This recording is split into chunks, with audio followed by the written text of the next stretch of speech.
నమస్తే అండి. నా పేరు డాక్టర్ షేక్ అబుజర్ రెహమాన్. నేను విశ్వభారతి మెడికల్ కాలేజ్లో కన్సల్టెంట్ సైకియాట్రిస్ట్ లాగా పనిచేస్తున్నాను. ఈరోజు మనము ఆల్కహాల్ అడిక్షన్ గురించి కొన్ని విషయాలు మాట్లాడుకుందాం. సో ఫస్ట్ ఏంటి, ఈ ఆల్కహాల్ అడిక్షన్ అనేది మనకి ఎట్లా మొదలవుతుంది, సరేనా?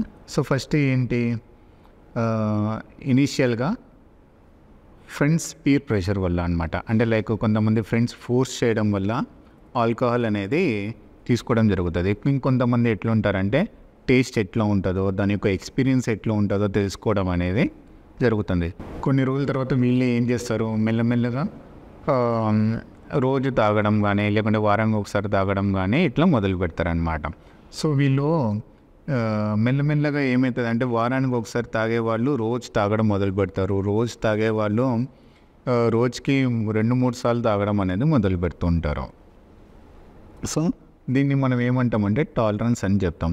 ఇట్లాంటి వాళ్ళు వీళ్ళు ఒక రోజు కానీ 2 రోజులు కానీ తాగకుండా ఉన్నప్పుడు ఏమవుతుంది, వాళ్ళకి నిద్ర పట్టకపోవడము, చెమటలు పట్టడము, గుండె దడ మాదిరిగా ఉండడము, భయంగా ఉండడము, చిరాకుగా కోపంగా ఉండడము, తిమ్మిర్లు రావడము, ఇవన్నీ లక్షణాలు అనేది కనబడుతూ ఉంటాయి. సో దీని అర్థం ఏంటంటే వాళ్ళ బాడీ కంప్లీట్గా మద్యానికి అలవాటు పడిపోయిందని అర్థం.